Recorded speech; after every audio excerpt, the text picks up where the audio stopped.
Bonjour tout le monde! Alors, je vous fais une petite vidéo sur comment créer un compte Google pour accéder aux différents outils que je vais vous fournir, que ce soit des outils supplémentaires, que ce soit pour conserver en fait vos devoirs ou pour les compléter directement à l'ordinateur au lieu de les faire imprimer. Alors, je vous partage mon écran. Vous allez voir, moi, je suis déjà connectée sur mon compte Google. Première chose à faire, ouvrez un navigateur Internet, que ce soit Chrome, que ce soit Firefox, que ce soit Explorer, Yahoo, peu importe. Vous ouvrez, vous trouvez, tapez dans la barre de recherche Google, simplement. Donc là, il va me sortir automatiquement certains trucs, là, vu que je suis déjà sur Google, là, il ne comprend pas pourquoi je fais une recherche sur lui-même. Fait que voici à quoi va ressembler un Google standard. Il peut être blanc, il peut être noir, ça dépend des réglages de votre ordinateur. Dans le coin en haut à droite, là, vous voyez mon petit phénix ici. Normalement, ce serait un bouton connexion. Alors, je vais faire ce qui va apparaître si jamais je cliquais sur ce bouton connexion, justement. Là, moi, j'ai déjà plusieurs comptes, fait que je vais faire ajouter un compte. Mais vous autres, ça va être vraiment comme si vous vouliez vous connecter. Si vous avez déjà un compte Google, vous faites simplement vous connecter. Si vous n'en avez pas, vous allez sur Créer un compte. Je vous recommande d'utiliser l'option Usage personnel. C'est beaucoup moins compliqué à créer et vous avez toujours l'option de transformer un compte personnel en professionnel par la suite. Donc, je vais simplement entrer mes coordonnées de base. Donc, je mets mon nom. Je suis pas obligée de mettre mon vrai nom, mais tant qu'à faire. Donc, ensuite, je vais mettre une date de naissance, donc soit la vraie, soit une fausse. Si vous choisissez une fausse, je vous recommande de prendre le 1er janvier de l'année 2000. Assez facile à se rappeler quand vous allez avoir des problèmes d'identification. Après ça, on met son genre et on est rendu à créer notre compte.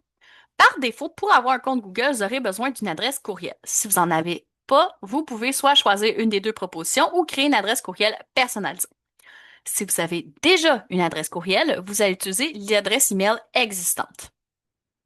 Donc, je vais rentrer mon Yahoo, mon Vidéotron.ca, mon iCloud, mon adresse de site web. Il y a de courriel relié à mon nom de domaine de site web. Il n'y a pas de problème.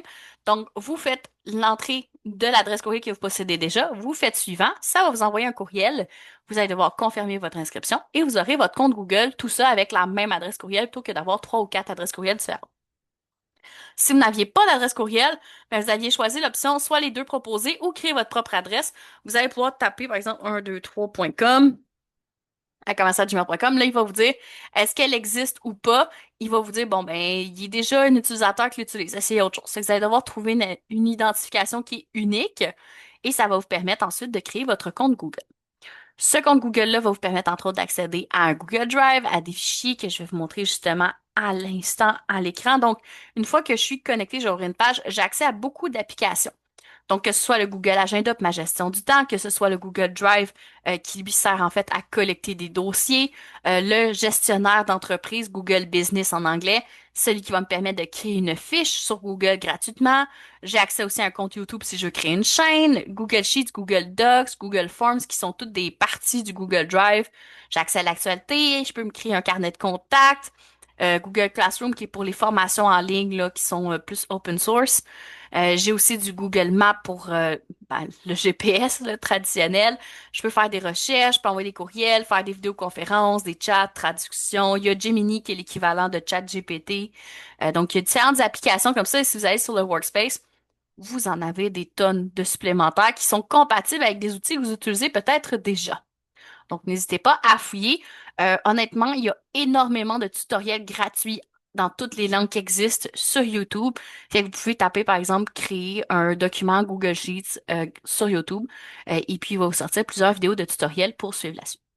Donc, n'hésitez pas à me contacter individuellement si vous avez besoin d'aide. Ça me fera plaisir de vous aider à mettre tout ce qu'il faut en place pour pouvoir réussir votre formation de lancement d'entreprise.